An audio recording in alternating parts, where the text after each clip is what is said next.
My name is Borys Kitt, senior writer at The Hollywood Reporter, and I will be now introducing, this is the mega panel for Alien Earth, and first up we have Noah Hawley, the showrunner and creator of Alien Earth. Yes, you're right there.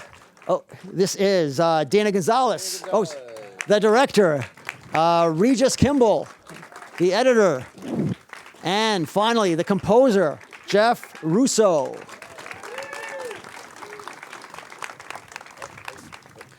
Welcome, everybody. I'm going to start off quickly. Because the show has so much more aliens than a normal alien movie, and I wanted to ask each of you, which is your favorite alien from the show? Oh, from the show? Yeah, from the show. I mean, I love all my children equally, I guess. I think that there's a fan favorite, which is the image, we called it. And, I think that what was exciting in designing the new creatures was, that we were reintroducing the discovery, the horror of the discovery of the life cycle of new creatures, which was such a part of the first movie, right? You didn't know. Every time you thought you knew what this alien was, it got worse, right? It was an egg, and then it was a face hugger, and then it fell off, and you thought you were hungry, and that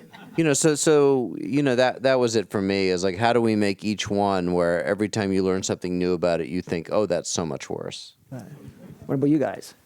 Yeah, I mean, the image it's hard not to love that, and like Noah said, like when we were shooting it and creating it, and even the actions of what the actors would work with it, and for me there was a moment with the orchid, and I text Noah after, like, you talk about the orchid, you see it, you design it, and then when we were kind of like first day I was shooting it, I just like, oh my God, this thing has some potential, and you don't really know what that is yet because no one's seen it, you haven't done it, and then by the end of the first season, you do see what it can do, and but they're all equally incredible and scary, but I think we got to experience that first feeling with those, which is I think Noah's intention with it, and then the xenomorph, we saw it, like you said, more than any movie by far, so we were doing things that really haven't been done. So no, there's more to come from all these, and that's going to be really great for us to experience that as well. Yeah, I'm kind of a xenomorph fanatic, so I pretty much, it was just, you watch the 79 film as a kid, you never think you're going to be in a position where you're going to be manipulating a xenomorph. I mean, who would think that? So that was really just kind of a dream come true to be in this whole realm. And then, like Noah's saying, to be able to explore the life cycle of all these other creatures just was the icing on top. So it was really great. Fun. Jeff? Yeah, I spent so much time crafting sound music for the xenomorph that I kind of got so interwoven with that when I first saw and had to start creating something for the orchid became my sort of new muse in the making of music in that second episode. So I'm going to say the orchid was really drew me in because you really have no idea what it's capable of doing. The part B to this question is, if one of them is going to have to kill you, which one would you choose? What death would you choose? I mean, I want quick, so xenomorph has got to take me. I want to be just torn apart really fast. Oh, I don't know. How about all at once? Could we just do all at once? Yeah, I don't know. That orchid, it's a pretty quick death, but they're all equally painful. I think. I mean, when that tick hits, it's not great. I'll take it in the face. I'm a xenomorph. Straight in the eye. No, you had already taken one movie and turned into a TV show, Fargo, and you turned into an anthology. What made you think that you could do something with Aliens, which has like 3 decades worth of good and various quality of movies and sci-fi horror, and make that work as a series? Well, it's sort of a different challenge, right? Because an alien movie is a 2-hour survival story, and TV is the opposite, right? You're spending 10 or 30 or 50 hours with characters who don't die, right? And so there had to be thematically something more to it than just survival, and there was for me in this confluence between Sigourney and the creature, but then also Ian Holm and the fact that he turned out to be technology, right? And so she was trapped between nature and technology, and they're both trying to kill her. And I thought, oh, well, that sounds like the world we live in, right? And so it felt like relevant to this moment of exploring that issue of where are we going to go as humans if we can't go back and we can't go forward. So and then the most important step in an adaptation is authenticity, right? The audience needs to come to it and very quickly feel like, oh, he understands what Fargo is, or he knows what Alien is, and once they trust you, then they can watch your show. Well, that kind of speaks to the clip, I think, is that you, on some level, you give the audience what they kind of want out of an Alien movie. You have like the military, you have the spaceship, and you take it to Earth, which is different, but it's still kind of the same elements are there. But then when the show, and you think it's going to be aliens on a crashed ship, and that's the show, but it really opens up, and you have these themes that you kind of touched upon, like humans playing with God, the evil of corporations. But you really brought that out, also with like the fear of technology. It almost seems like you're saying that we're doomed as a species. I'm not saying that. I'm rooting for us. I like our chances, but we got some growing up to do, I think, and that's part of why the children, the idea of children's minds in adult bodies, and in this corporate arena, and the show is sort of asking the question that I ask when I look around these days, which is, where are the grown-ups? Right, where are the people who think more about tomorrow than today? And there's kinds of horror, right? And Alien has always had the body horror and the creature horror, but it also has this element of moral horror, right? Paul Reiser and the things that people do to each other, right, for money. And I wanted to expand on that in this long form storytelling. The show was shot in Southeast Asia, and with a lot of young people who really hadn't really carried the show before. What was the casting process like for that? It's an ensemble cast, obviously. Sydney is carrying the show, and we were shooting Fargo 5 up in Calgary, and Sydney got on a plane and she flew up and because she wanted the part, which don't underestimate the power for a filmmaker of making an effort, right? And she came up. She had an offer on a major film, but she wanted to do this instead because she was a sci-fi nerd, and luckily she had done Pistol for FX before, so they knew her. And so that process that I thought was going to be long turned into the sort of quickest part of it. And then, since we were shooting overseas, we did our casting out of London, and, there were a couple of trips. There were a lot of actor meetings. I don't really love auditioning actors necessarily. They would put themselves on tape, and then I would go and meet with them. And then Tim Oliphant, I worked with on Fargo season 4, and this is how long the show's been in development. I was talking to him then. I'm going to do this Alien show. I think there's something in there for you, but I didn't spoil it for him. So, Dana, you directed about half the episodes.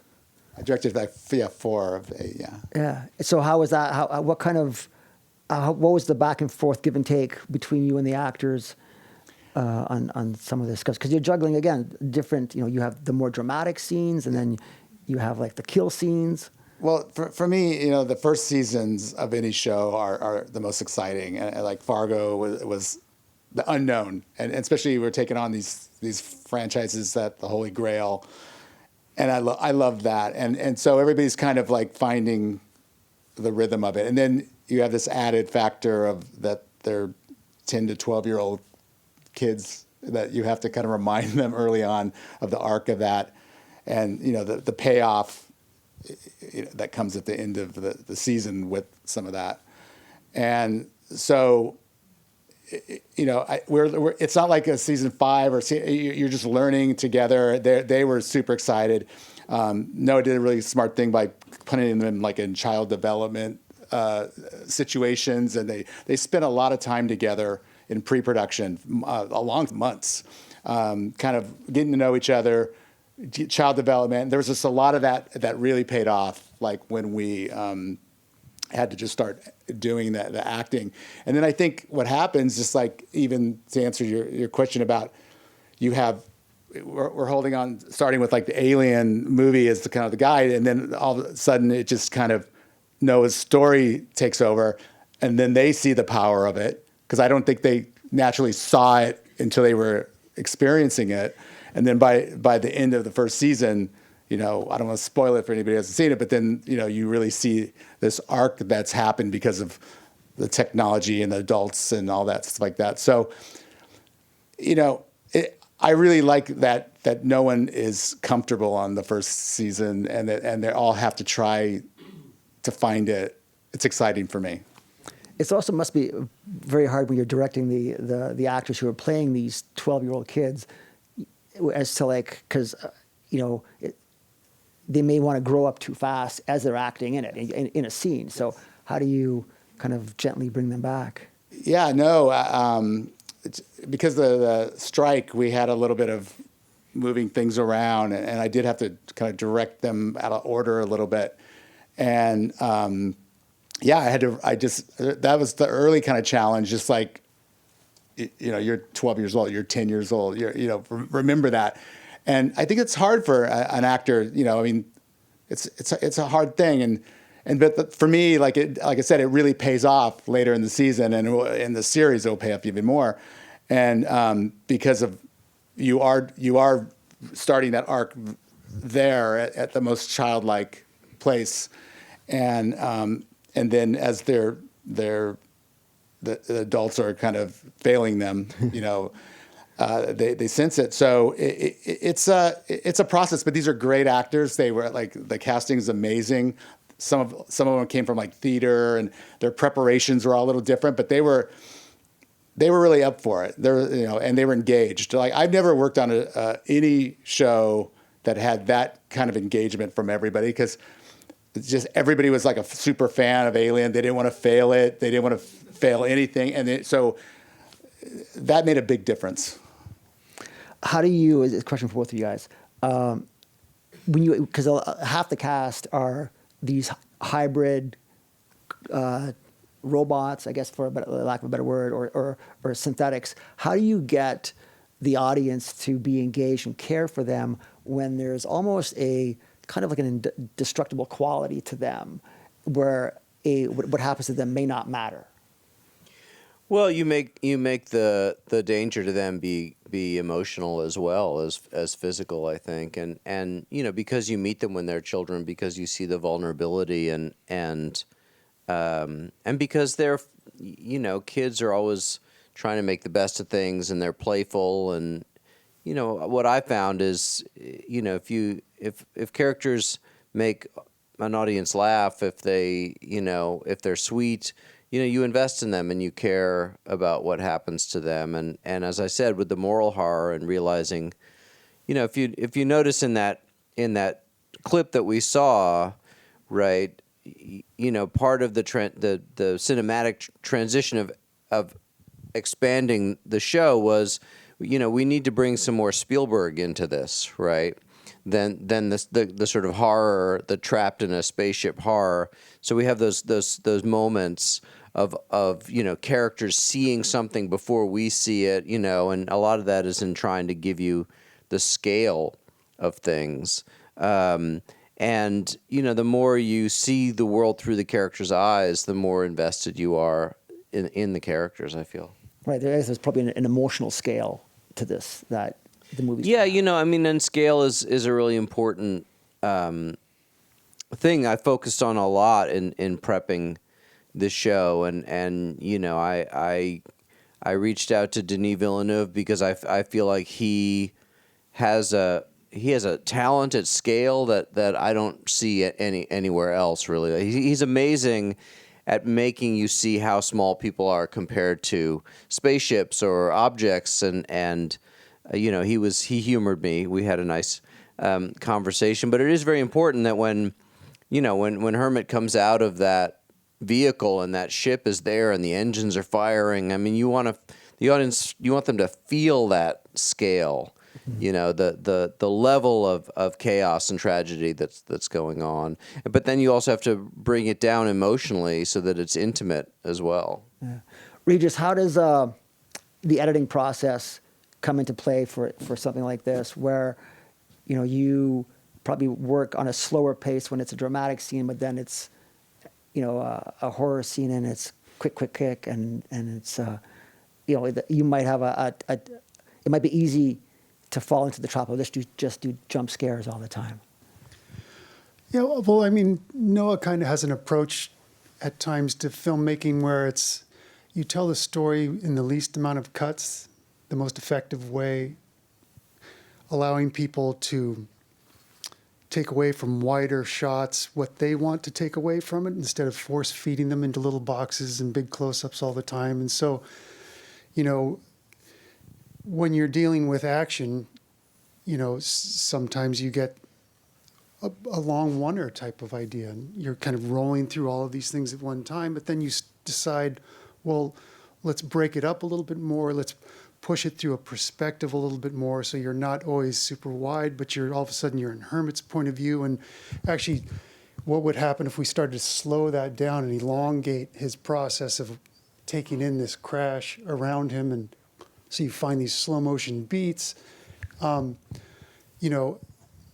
Unfortunately, I wish it could have been louder, and I wish it could have been a little bit longer, because you were about to get into Hermit, his experience of finding this behemoth underground, and the horror of it kind of becomes a whole nother beast where the action is muscular and thrusting along, but the horror of it, you sort of bounce along, but then you start to elongate it, even to the point where sound starts to drop out, and you're sort of getting everybody just to lean in for that moment, and then here comes the giant scare, the jump scare. And so, there is an ebb and flow, but emotionally everything is so grounded and everything is earned, and Noah writes these thematic elements into these stories that people can identify with, and they're long scope. There's meat to these themes. What's going to happen with humanity?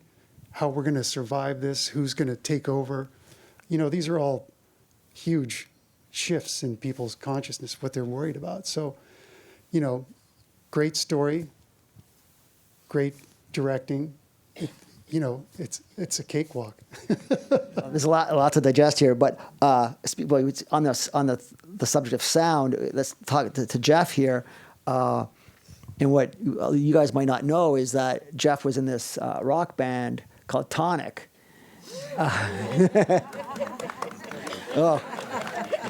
You're proud of it. That had that big. That song's been in my head all morning. I'm not going to sing it. But it's but your background is not typical. The sort of a more classical, orchestral composing background that a lot of composers have for scores, and I wonder how that affects your work, especially for something like this. Well, that's interesting. I don't typically answer that kind of a question about this, but I would say that, my experience writing songs and music for that kind of a narrative exposition and this are similar in terms of what you're trying to express emotionally, right? Like, so you're either trying to express emotionally what the lyric is saying, or you're trying to express emotionally what you're seeing on screen. I was going to mention that as we were looking at this scene, the most important thing that Noah and I talk about is that we don't necessarily need to play music about what you see on screen, but about what all these characters are feeling underneath. And, as Regis was also explaining, we never express anything in music unless we've earned this right emotionally in the scene. And thus the music underneath is, sort of coalescing with the character in that way, and not trying to tell the audience what the character's doing, but more about underscoring what the characters are feeling, right? And in that way, I think it's very much connected to the work that I did prior in my past life as a guitar player in a rock band. You're trying to take the audience on a ride and explaining how you're feeling. So in this way, it's just explaining how characters are feeling. There is a quintessential Alien sound. I think that was made by the first movie and in the second movie, and it seems very industrial, metallic, and you have some of that here, but you also brought in a lot of other. It's more choral, for example. So how do you know when to lean into the sort of the alien aspect, the alien, I guess, past of it too, or to when you're making something new? I mean, I think that's a very fine line to walk, right? We want to pay homage, musically anyway, we want to pay homage to what certainly came before. Like Jerry Goldsmith wrote this incredibly intense and aleatoric and also very melodic score for the first movie. And the second movie had James Horner writing this very militaristic thing. Both had these great melodies, and both Noah and I spoke about this early on, like how do we take that idea, sort of merge them together, and also modernize this so we get to own it as well. So that means melodies that are sort of born of an idea that comes from before, but have new thoughts and new notes and new emotions, because we're looking at things in this show that they haven't looked at before in this franchise, but there's a lot of the same idea and feeling. Like we definitely wanted to evoke that unease and that tension that is in that first movie, which I think comes a lot from those sounds that you're talking about. So I wanted to merge that with a more modern sound and an orchestral sound. Can you tell these people what a desmophone is?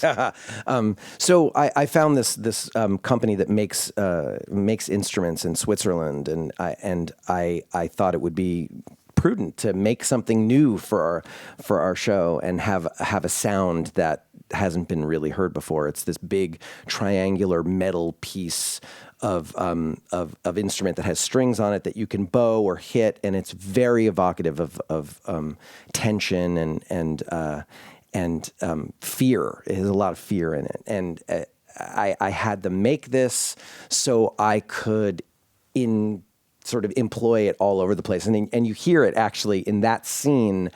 In between two moments, right before Hermit sees the ship, there's a moment of quiet, and then you hear that sound, and that's exactly what I wanted to use it for. Cool. We're almost out of time. I'm going to ask one last topic here. Science fiction shows sometimes have a hard time being taken seriously by certain people, in this town. And do you guys find that bias? And how do you overcome? How do you overcome a bias that people just say, "Oh, it's a genre show, it's sci-fi"? Well, I think if you look at the billionaires who have created the technology that we're living with, they were all sci-fi nerds when they were teenagers, right? So the reality that they have created for us was actually created by the science fiction writers and filmmakers of the 60s and 70s. So we have a responsibility as science fiction writers to create a future that we want to live in, because the odds are we're probably going to end up living in it. And so, I think that bias, there is a highbrow, lowbrow distinction that I think is vestigial, right? I don't think that most people today really draw a line between, something that is cinematically, large scale, inventive, fantastical story, etc., as long as it's meaningful and they can relate to it emotionally. And compared to something independent or smaller, I think quality is quality, and I think we're going to see that reflected in the viewing habits of tomorrow. Well, guys, thank you so much for Thank you. being part of this. Thank you. Thank you. Thank you.